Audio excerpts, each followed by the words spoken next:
নমস্কাৰ, এই মুহূৰ্তত জনাব বিচাৰিছো এটা অতিকৈ গুৰুত্বপূৰ্ণ খবৰ যে ৰোগীৰ মাজত হাহাকাৰ লাগিব এইবাৰ। ৰোগীৰ মাজত বিশেষকৈ কিয় হাহাকাৰ লাগিব এইবাৰ যে ব্যক্তিগত চিকিৎসালয়ত বন্ধ কৰা হৈছে ইতিমধ্যে আয়ুষ্মান কাৰ্ডৰ সুবিধা। ব্যক্তিগত চিকিৎসালয়ত এতিয়াৰ পৰা আয়ুষ্মান কাৰ্ডৰ সুবিধা নাথাকিব। যিসমূহ ব্যক্তিগত চিকিৎসালয়ত ইতিমধ্যে আয়ুষ্মান কাৰ্ডৰ সুবিধা আছিল আজিৰে পৰা বন্ধ কৰা হৈছে আৰু বিভাগীয় কৰ্তৃপক্ষই ফোন কৰি ইতিমধ্যে সেই কথা জনাইছে যে ব্যক্তিগত চিকিৎসালয়ত বন্ধ হৈছে আয়ুষ্মান কাৰ্ডৰ সুবিধা। হাস্পতাল কৰ্তৃপক্ষই চিকিৎসা সম্পূৰ্ণ নোহোৱা ৰোগী কেইজনৰ টকা কোনে দিব বুলি প্ৰশ্ন কৰে বিভাগীয় কৰ্তৃপক্ষক আৰু ইয়াৰ উত্তৰত সেই ধন ৰোগীৰ পৰাই তেওঁলোকে ল'ব লাগিব বুলি কয়। আৰু এতিয়াৰ পৰা আয়ুষ্মান কাৰ্ড বন্ধ কৰা হৈছে। ব্যক্তিগত চিকিৎসালয়ত এতিয়াৰ পৰা আয়ুষ্মান কাৰ্ডৰ কাম নাইকিয়া হৈছে আৰু ৰোগীৰ মাজত বিশেষকৈ হাহাকাৰ পৰিস্থিতিৰ সৃষ্টি হ'ব। কাৰণ যিসমূহ দুখীয়া দৰিদ্ৰ ৰোগী আছিল তেওঁলোকে আয়ুষ্মান কাৰ্ডৰ সহায়ত চিকিৎসা কৰিব আৰু এতিয়াৰ পৰা অৰ্থাৎ আজিৰে পৰা ব্যক্তিগত চিকিৎসালয়ত বন্ধ হৈছে আয়ুষ্মান কাৰ্ডৰ সুবিধা। ৰোগীৰ মাজত হাহাকাৰ লাগিব কাৰণ আয়ুষ্মান কাৰ্ডৰ হিতাধিকাৰীসকললৈ বেয়া খবৰ আহিছে। এতিয়াৰে পৰা এই আঁচনিৰ সুবিধা নাথাকিব ব্যক্তিগত হাস্পতালত।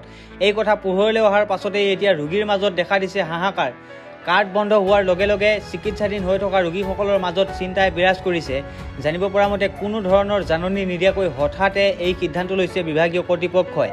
উল্লেখ কৰা প্ৰয়োজন যে এই আঁচনিৰ অধীনত এজন ৰোগীয়ে ৫ লাখ টকা পৰ্যন্ত বিনামূলীয়া চিকিৎসা সেৱা লাভ কৰাৰ সুবিধা আছে।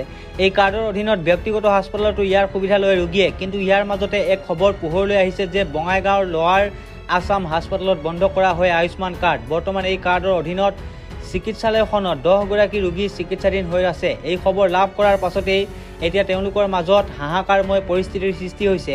হাস্পতাল কৰ্তৃপক্ষই জনাইছে যে বৰ্তমান লোৱাৰ আছাম হাস্পতালত ১০ গৰাকী ৰোগী চিকিৎসাধীন অৱস্থাত আছে। ইয়াৰো ৪ গৰাকীক বুধবাৰে ভৰ্তি কৰোৱা হৈছিল।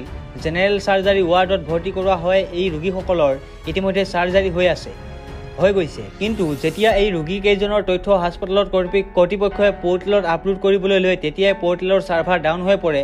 বিভাগীয় কৰ্তৃপক্ষক এই বিষয়ে জনোৱাত কয় যে কেতিয়াবা ছাৰ্ভাৰ ডাউন হয় কিন্তু নিজে নিজে ঠিক হ'ব। কিন্তু আজি ২৫ জুলাই অৰ্থাৎ আজি পুৱা হঠাতে বিভাগীয় কৰ্তৃপক্ষই ফোন কৰি কয় যে ব্যক্তিগত চিকিৎসালয়ত বন্ধ হৈছে আয়ুষ্মান কাৰ্ডৰ সুবিধা। হাস্পতাল কৰ্তৃপক্ষই জনাইছে যে সেই ৰোগী কেইজনৰ চিকিৎসা এতিয়াও সম্পূৰ্ণ হোৱা নাই, গতিকে টকা কোনে দিব বুলি প্ৰশ্ন কৰে বিভাগীয় কৰ্তৃপক্ষক।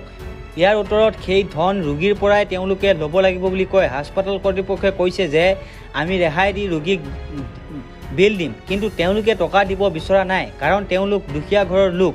জানিব পৰা মতে এই সন্দৰ্ভত চৰকাৰৰ তৰফৰ পৰা কোনো ধৰণৰ আনুষ্ঠানিক জাননী অহা নাই। কেৱল ফোনতহে জনাইছে সকলো কথা। উল্লেখ কৰা প্ৰয়োজন যে চৰকাৰে লোৱাৰ আছাম হাস্পতালত প্ৰায় ২ কোটি টকা দিব আছে। ইয়াৰ উপৰি আৰু বিভিন্ন হাস্পতালত চৰকাৰে ধন দিবলৈ বাকী আছে। গতিকে ধন দিব নোৱাৰাৰ বাবে চৰকাৰে এনে সিদ্ধান্ত লৈছে বুলি অভিযোগ উঠিছে। অৱশ্যে চৰকাৰৰ তৰফৰ পৰা আনুষ্ঠানিক ঘোষণা কৰিলেহে ইয়াৰ বিষয়ে সবিশেষ জানিব পৰা যাব।